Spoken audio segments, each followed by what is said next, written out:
जी अस्सलाम वालेकुम, कौन? डॉक्टर साहब मैं शाजी बात कर रही हूँ। अभी आप थी उस साइड पे? जी जी जी, मैं ही थी। बहुत शुक्रिया, आपने मेरी रिक्वेस्ट वो आपने मंजूर कर ली कि मेरी साइडी से आपने बात कर ली। मैं काफी देर से ऑनलाइन थी, नहीं नहीं, आपकी तो तो बहुत आवाज़ शुक्रिया भी डॉक्टर साहब बदल आपका। गई है, उम्र 10 साल कम लग रही है। और हम उस वक्त से अपने सेटअप हाँ का गलती समझ रहे थे और बड़ा बेमज़ा हुआ हूँ मैं आज सारा। ये जो था ना जूम सेशन, इसमें जिस तरह हुआ है सारा, मैं सोच रहा था पाकिस्तान ही छोड़ के चले जाऊँ किसी अच्छे नेटवर्क नहीं वाले नहीं नहीं। मुल्क में। तो अब थोड़ा सा मैंने सोचा कि ज़्यादा करीब के मुल्क चला जाता हूँ। जी। जी डॉक्टर साहब। तूने जी अब डॉक्टर साहब तू जेलस है, तू मैंने आपसे इस्तेमाल, इसलिए मैं नहीं जाना। बातें करनी थी बहुत जेलसी ज्यादा। वाली जगह पे तो हम बड़े तंग होते हैं। जी जी जी जी शाजिया जी।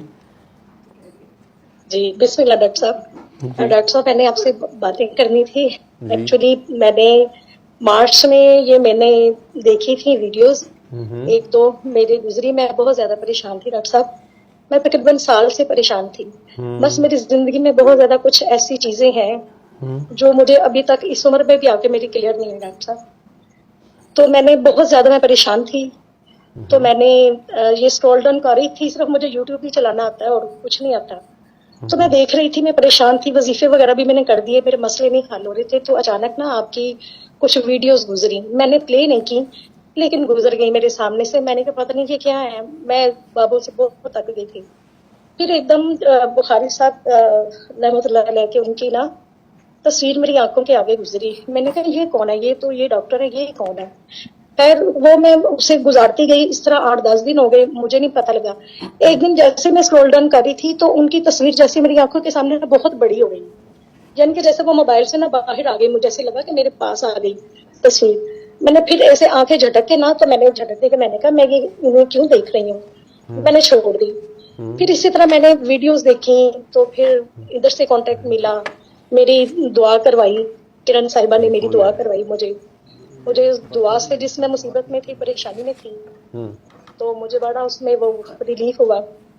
और मैं अपने जो मुख्तसर हालात में आपको ये बताना चाहती हूँ कि डॉक्टर साहब मेरे 17 सालों के हस्बैंड की डेथ को, मेरी 2 बेटियां 2 बेटे हैं। तो मैंने बड़ी मेहनत से बच्चों को पाला डॉक्टर साहब।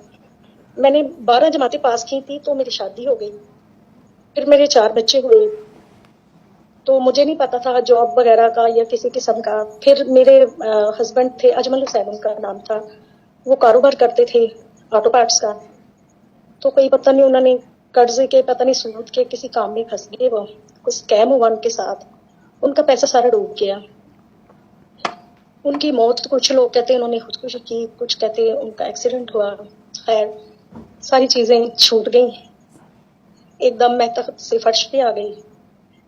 फिर मैं इधर घर पे आ गई डॉक्टर साहब। बच्चे मेरे छोटे थे। छोटा बेटा मेरा 6 साल का था, 5 साल का। फिर मैंने इद्दत के बाद मुझे किसी ने कहा कि तुम दोबारा पढ़ाई शुरू कर लो अपनी।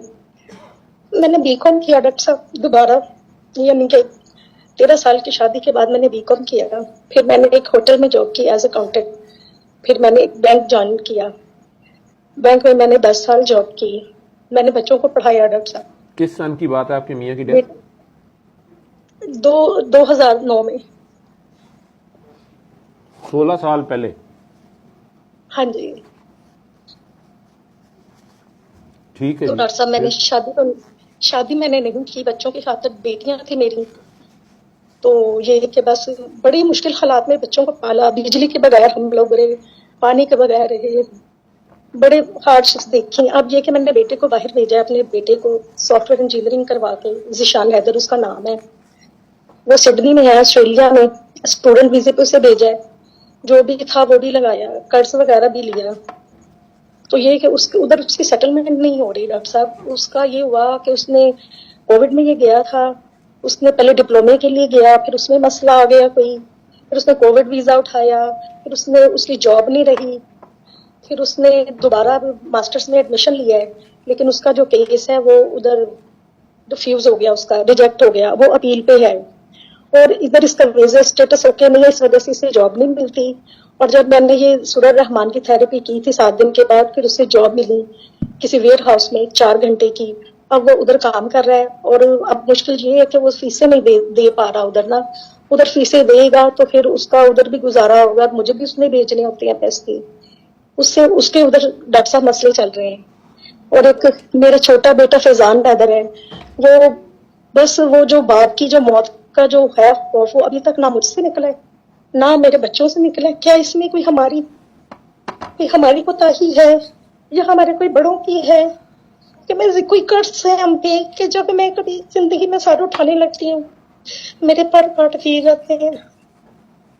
मैंने बड़ी वो जो मुश्किल से बेटा जो है आपका, ये तो आप कह रही हैं शायद 6 साल का था ये छोटा बेटा जब अब्बू की डेथ हुई है इसकी? जी जी जी, फैजान है जी जी। ये इसने अब मैं 12वीं के पेपर दिए हैं, तो कोथम से इसने 1 साल का वो कोर्स भी किया है हॉस्पिटैलिटी का। अब कॉल सेंटर में छोटा जॉब कर रहा है साथ ही, और परेशान भी हाल है, बच्चे भी परेशान है, मैं भी परेशान हूँ। जिस घर में हम रहते हैं वहां भी लोग कहते हैं कि यहाँ पे बड़ी चीजें रहती हैं, ये आप लोगों को खुश नहीं रहने देता घर। ਉਹ ਪੂਰੇ इसे ਪਾਕਿਸਤਾਨ छोड़ ਦੀ दो, मैं ਚੀਜ਼ਾਂ कहा ਰਹਿੰਦੀਆਂ ਨੇ, ਕਿੱਥੇ ਪਾਕਿਸਤਾਨ ਦੀ ਚੀਜ਼ਾਂ ਨਹੀਂ ਹੈਗੀਆਂ ਮੈਨੂੰ ਦੱਸੋ ਹਾਂ ਭਲਾ। ਪ੍ਰੈਜ਼ੀਡੈਂਟ ਹਾਊਸ 'ਚ ਚੀਜ਼ ਰਹਿੰਦੀ ਪਈ ਹੈ, ਪ੍ਰਾਈਮ ਮਿਨਿਸਟਰ ਹਾਊਸ 'ਚ ਚੀਜ਼ ਰਹਿੰਦੀ ਪਈ ਹੈ, ਹਰ ਜਗ੍ਹਾ ਤੇ ਚੀਜ਼ ਰਹਿੰਦੀ ਪਈ ਹੈ, ਕਿੱਥੇ ਜਿਹੜੀ ਇਹ ਚੀਜ਼ ਨਹੀਂ ਰਹਿੰਦੀ ਪਈ ਹਰ ਜਗ੍ਹਾ पे। और एक ਤੋਂ ਵੱਧ ਕੇ ਇੱਕ ਚੀਜ਼ ਹੈ, ਬਲਕਿ ਇੱਕ ਦੂਜੇ ਨੂੰ ਕਹਿੰਦੇ ਨੇ ਤੂੰ ਬੜੀ ਚੀਜ਼ ਹੈ, ਤੂੰ ਚੀਜ਼ ਬੜੀ ਹੈ, ਮਸਤ ਮਸਤ। ਇੱਥੇ ਤੇ ਇਹੋ ਕੁਛ ਹੀ ਹੈ। ਤੇ ਤੁਸੀਂ ਕਿਉਂ ਰੋਈ ਜਾਂਦੇ ਹੋ ਕਿ ਤੁਹਾਡੇ ਘਰ 'ਚ ਚੀਜ਼ਾਂ ਰਹਿੰਦੀਆਂ ਨੇ? ਤੇ ਇਹ ਮੇਰੀ ਬਾत सुन, शाजिया नाम बताया आपने, कागी सोनी जी जी जी नंबर 1 तेरे घर में अल्लाह जी। रहता है, एक चीज याद रखी, ठीक है? बिल्कुल तो जहां अल्लाह रहता है वहां चीजें भी रह जाते, फिर की हुई है ਉਹਦੀਆਂ चीज़ा ने की हो गया ਤੁਹਾਨੂੰ।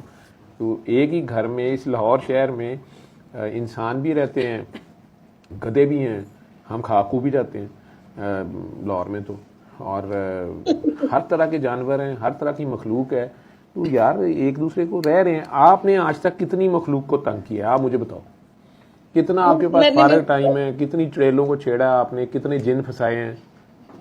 नहीं, दिन में कितने बंदा नहीं फंस गया, जिन कितने फंस रहे हैं। देखना माशाल्लाह मुझे प्यारे लगे हो।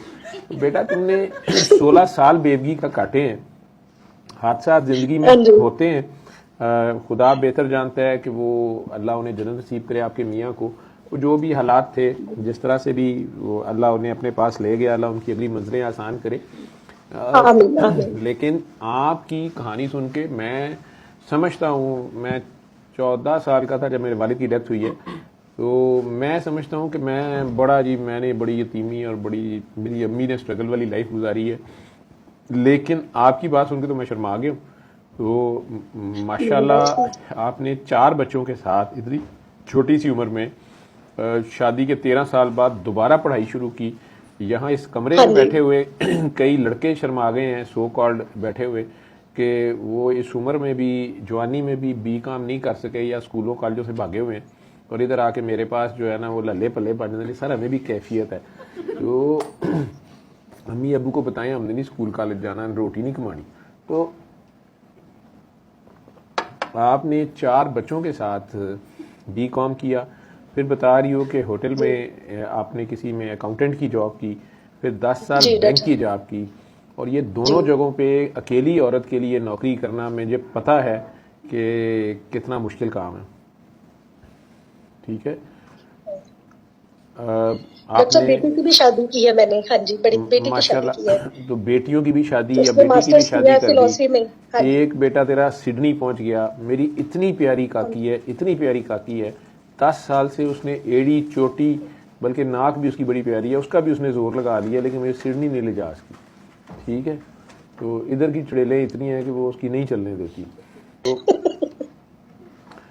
वो बेचारा वो उधर सिडनी पहुंचा हुआ है, ये छोटा भी अब माशाल्लाह कॉल सेंटर पे काम कर रहा है, पढ़ लिख गया है। तो अगर चीज़ों के साथ इतना कुछ हो गया है तो चीज़ा 4 और घर रख ले, 10 दिन कड़ी रख लगा, ठीक है?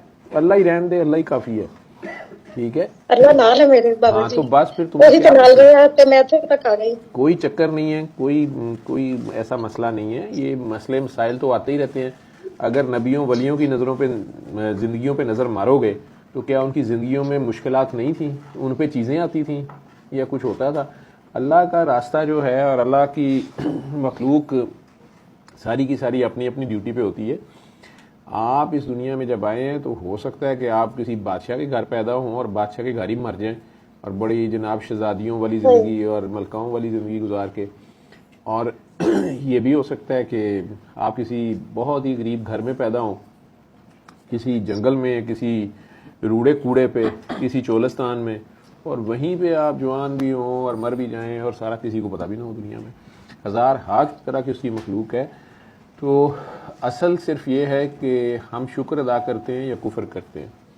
तो आज तक की जो ज़िंदगी गुजरी है उस पर भी शुक्र अदा कर, आगे भी शुक्र ही शुक्र है। और शुक्र सिर्फ मुंह से नहीं होता, अल्हम्दुलिल्लाह। शुक्र यही होता है कि उसने जो कुछ दिया है उस पर राज़ी ना सिर्फ रहना, बल्कि उसे खुशी खुशी, जो ज़रूरत से ज़्यादा है उसे दूसरों को भी रोज़मर्रा इस्तेमाल की चीज़ खुशी से बांट भी लेना। डॉक्टर साहब अब जरूरत तो ज्यादा आ भी जाए ना जी, ज़रूरत से ज़्यादा भी जितना आ है जाएगा उतना तो आंखें बंद करो। जी मैंने कर लिया। फिर आपके घर सैलाब तो नहीं आया कोई पानी शानी? पानी नहीं आया मेरे घर में, लेकिन दीवारें जो है ना वो गीली रहती है, बारिशें हो रही है ना। पुराना घर है, 50 साल पुराना, तो वो ना उस सैलाब वैसे दीवारें सैलाबी रहती है। किस इलाके में आप? सन्नाबाद जी। तो बेटा शुक्र कर, वो लोग सोच जो हाफजाबाद में या कोई अपने घरों में सोए हुए थे और छतों के ऊपर से पानी गुजर गया और जिंदगी भर की जमा पूंजी भी गई, घर के कुछ अफराद भी गए, कोई एक आध बच गया, ठीक है, कोई अकेली औरत रह गई, कोई अकेला बच्चा रह गया, ये सारा कुछ है। तो ये तो उसकी बड़ी मेहरबानी है। जिंदगी में एक हादसा आया, अल्लाह ने आपको इतनी हिम्मत दी और इतनी तौफीक दी कि आपने मर्दों की तरह बच्चों को पाला भी है और मर्दाना ड्यूटी भी की है, जनाना माँ की तो की है। तो अब उस अल्लाह के आगे पेश हो जा, बाकी सारे कामों के लिए आंखें बंद कर ले और अपने दिल में बहुत प्यार से अली हक अली हक अली हक अली हक अली हक अपने दिल में कहते जाओ। जब मैं कहूँगा तो आंखें खोल लेना।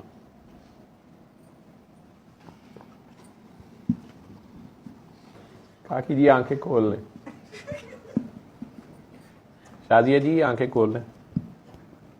जी मैंने खोली बाबा जी। बेटे को उधर से ऑस्ट्रेलिया भी कहना कि रोज रात को सोते वक्त 5 बार अली हक कह के सो जाए, एक हफ्ता सिर्फ, ठीक है? और आपने भी रोज रात को 5 बार अली हक कहना है और सो जाना है एक हफ्ता, और दिन में 3 बार अल्लाह कह के पानी पी लिया करो और कोई चिल्ले वजीफे नहीं करने। अल्लाह का हर हाल में शुक्र अदा किया करो। आप बस किसी आइंदा किसी का दिल ना दुखाना और सैयद की इज्जत करना। अल्लाह खैर करे। डॉक्टर साहब मेरा जो छोटा बेटा है ना, वो जरा ना ज़हनी तौर पे वो उसका माइंड सेट नहीं है, यानी कि वो घबराया रहता है, हर वक्त परेशान ही रहता है। मेरा क्या बनेगा, मैं क्या करूंगा, मैं कहाँ जाऊंगा। फुटबॉल भी खेलता है और गाने भी गाता है, तो परेशान भी रहता है और रोंदा रहता है हर बारी। मेरे को जो तो शाम में आके बंदा जो बच्चा फुटबॉल भी खेलता है और गाने भी गाता है, हाँ जी हाँ जी, वो अगर इस तरह की बातें करता है कि मेरा क्या बनेगा, तो एक कपड़े धोने वाला थापा ਹੁੰਦਾ है, ठीक है? ਉਹਦੇ ਨਾਲ जरा ਉਹਦੀ ਧੁਲਾਈ ਕਰਦੀ, कपड़े पाए पाए, ਉਹਨੂੰ कहीं कि मैं तो दस नहीं तेरा की बनेगा। वो सब ड्रामे कर रहा है, तो उसे कहा करो कि कुछ नहीं बनता तेरा मोगैम्बो, चल पढ़, ठीक है? तो उसने मुझे नहीं लगता दिल लगा के ज्यादा पढ़ा है। ये लड़कियां बड़े शौक से पढ़ती हैं आजकल, तो लड़के जो है ना इन्हों ने होर बड़ियां जिम्मेदारियां होंदियां ने। तो ऊपर से ये टेलीफोन जो है ये ऐसी बला है।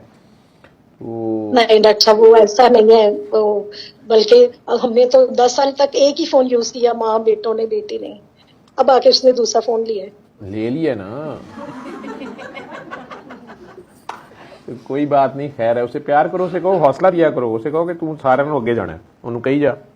वो आपसे बहुत मिलना चाहता, कहता मैंने डॉक्टर साहब से मिलना है, मेरी मामा। नहीं, मैंने कहा पहले मेरी तो गल हो जाए। नहीं उन्होंने कहा पहले कुछ करके दिखाए, मैनू मिल के की करना है, दो फराड़िए रल के आपस की करना है, मैनू तुक लाएगा, मैनू तुक लाने फायदा कोई चक्कर नहीं है। वो हासा निकल जाना मैनू मिलने देख के, वो बंदा ठीक नहीं गा, उन्होंने क्या काम करे आराम नाल, ठीक है? ओके, अल्लाह हाफिज। डॉक्टर साहब मैं नात भी बहुत अच्छी पढ़ती हूँ जी, अच्छी बात है। अब मिलाद शरीफ पे अगर मौका मिला तो आप जूम पे मैं कोशिश करूंगा, क्योंकि ज्यादा बड़ा मिलाद कराने की कोशिश कर रहा हूँ मैं। जगह ना मिली तो फिर जूम पे करेंगे, नहीं तो बड़ी जगह एक है, अगर वहां से हो गया तो उसमें ये है कि आप सारों को भी मौका मिल जाएगा, ठीक है? जितने नात पढ़ने वाले।